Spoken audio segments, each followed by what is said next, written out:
27 August গাইবান্ধার শাখাটা উপজেলার ওসমানের পাড়া গ্রামের আসিফ মিয়ার সঙ্গে গোবিন্দগঞ্জ উপজেলার এক তরুণীর পারিবারিকভাবে বিয়ে হয়। পরদিন রাতে নববধূকে ঘুমের ওষুধ খাইয়ে অচেতন করে স্বামী আসিফ। এরপর আসিফ ও তার বন্ধুরা সংঘবদ্ধ ধর্ষণ করে। পরে গুরুতর অবস্থায় নববধূকে গোবিন্দগঞ্জ উপজেলা স্বাস্থ্য কমপ্লেক্সে নেওয়া হয়। উন্নত চিকিৎসার জন্য তাকে রংপুর মেডিকেলে পাঠানো হয়।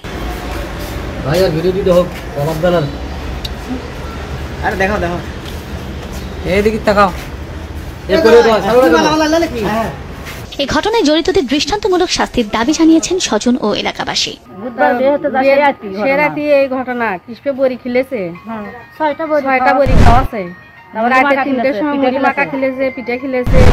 খিলেনের পরে ওরা ঘর গেছে, ছেলের কাছে ফোন দিছে, ছেলে বলছে আমি আসি। সে কথা কয় আর অন্য ছেলে পেলে আসে এলে ঘরের মধ্যে ঢুকছে। তারা কয় হলে চিড়া কাপড় পিন দেওয়া ফেসবুকে ছেড়ে দেয়, আমরা পাগলি হ্যান ত্যান এগুলো অনেক কিছু বলছে। এখন এলে গোবিন্দগঞ্জ নিয়ে নি, রংপুর মেডিকেলে আছে। মিয়া আমাকে অসুস্থ খুবই, বাসে কি নাই বাসে বানি। মিয়ার বাপু হলে চিন্তাতে ব্রেন স্ট্রোক করছে, নাকদমুখ দক্ষ করি। আমরা হলে ফাঁসি চাই, বিচার চাই। ওই যেগুলো ছেলেবেলে গিয়ে করছে তাকে আমরা ফাঁসি চাই। গতকাল সম্ভবত 1টা-1:30টার দিকে কাকুলি নামে একজন রোগী, ওনার বিয়ে হয় হচ্ছে মহিমাগঞ্জে, সাহেবগঞ্জ এলাকায়।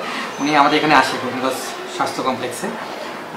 আসার পরে উনি এবং ওনার লোকজন যারা ছিলেন 3 থেকে 4 জন মহিলা মানুষ ছেলে মানুষ, ওনারা কমপ্লেন করে হচ্ছে রোগীটাকে রেপ করা হয়েছে। এখন তাদের মতে যে ওনার হাজব্যান্ড সহ 5-6 জন ওনাকে বিয়ের পরের দিন অথবা বিয়ের দিন রেপ করে। এবং আমরা তৎক্ষণাৎ মহিলা অ্যাটেন্ডেন্স সহ পরীক্ষা করে যেটা পাওয়া যায় সেটা হচ্ছে ওনার পার ভ্যাজিনাল ব্লিডিং ছিল, রক্তপাত হচ্ছিল এবং ওনার শরীরেও কিছু ক্ষতচিহ্ন ছিল, যার কারণে আমরা দেখে প্রাথমিকভাবে রেপ কেসই মনে হয়েছে। এবং ভ্যাজিনার ভিতরে একটু ল্যাসেরেশন ব্রুইজ টাইপেরও ছিল।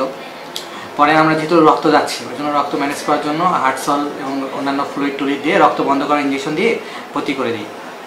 পরে রোগীটার আর একটু যাচাই বাছাই করে রোগীটার অবস্থা যখন একটু ক্রিটিক্যাল হয় তখন আমরা ওয়ান স্টপ ক্রাইসিস সেন্টারে রোগীটাকে রেফার করি।